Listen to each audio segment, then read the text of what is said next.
Okay, so moving on along, um, we're going to say we've got all of our red resistors installed. I'm not going to demonstrate the testing the LED process. It's pretty self-explanatory in the book. For those in person, I'll help you out. If you need help with that at home, just let me know and we'll figure it out. In your kit, there is a pack of resistors that are together. It's two resistors taped together on the ends, and that's what you will need for that. It says use an 82 ohm resistor. Um, so if we look at this reading from left to right, if it'll zoom in or focus.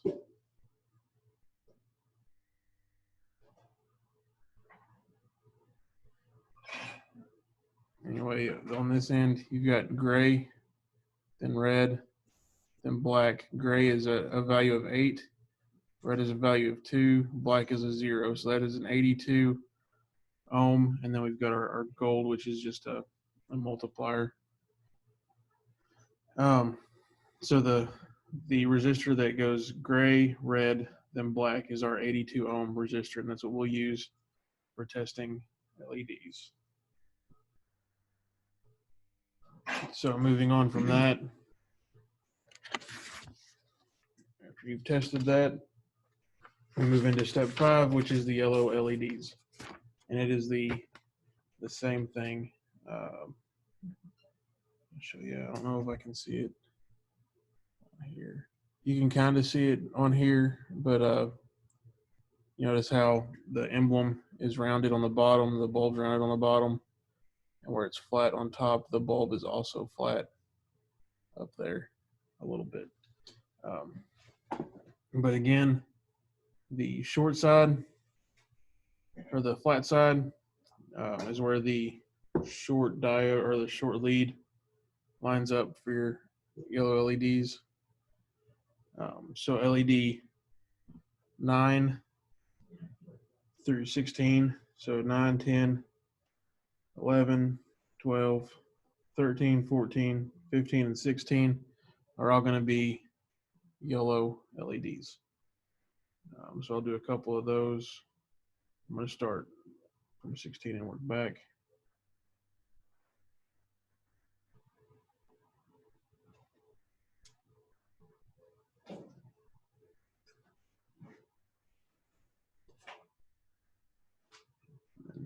Push it through, bend it. I did not preheat my soldering iron, so that's not good.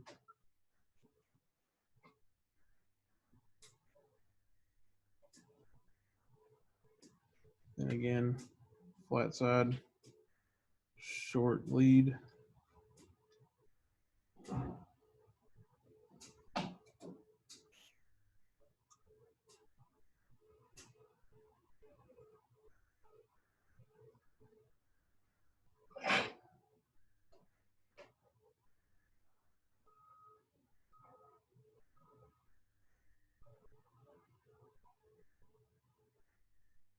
Nope, did that one backwards. Wasn't even looking.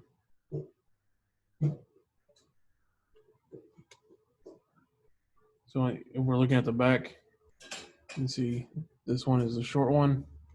If you look down at the bottom, there is the negative symbol right there too. So that's another way we can confirm.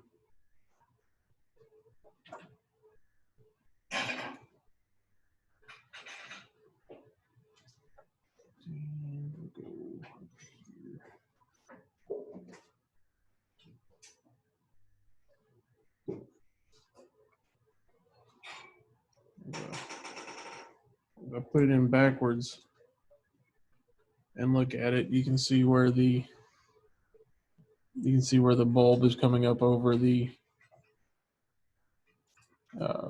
flat line, and then there's a bigger gap between the bulb and the outline up there. So that also helps you figure it out.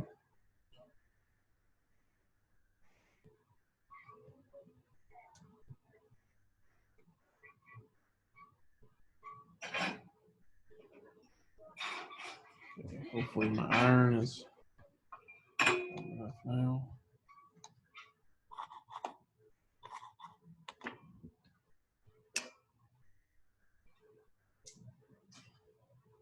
Nope, not quite warm enough yet.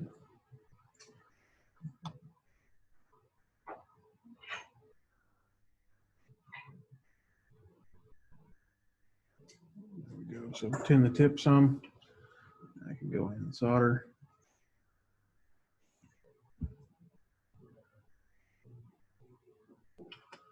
Again, we're making sure we touch the lead from the component and the metal plate. Now we don't need a whole lot of solder, just enough to cover the lead. You want to make sure you're applying the solder to the metal pad on the board and not to the top of the iron and letting it go down. Otherwise, you're going to have pretty rough looking joints and you'll end up using a whole lot more solder than you need.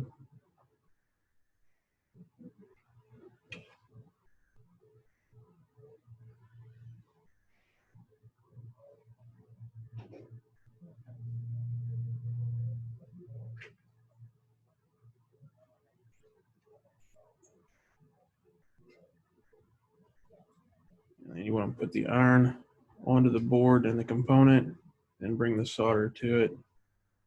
Take your solder off, then you have your iron.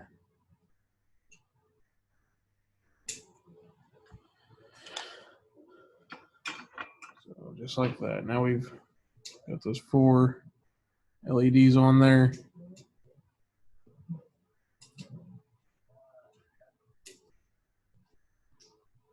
Some pretty decent joints. And you'll do all the LEDs before you clip the leads off so that you can use the leads when you're testing your LEDs to make sure that they work.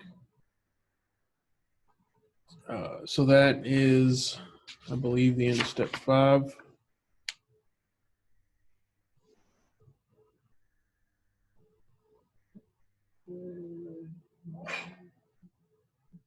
Yeah, so step 5, you insert the yellow LEDs and then you'll test them also to make sure they work.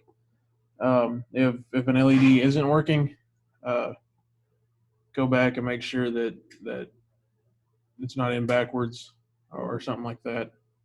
And you'll want to test with the positive lead up here on this side and the negative lead down here on this one. And this is the side that the E is on. So that'll give you the best circuit to test.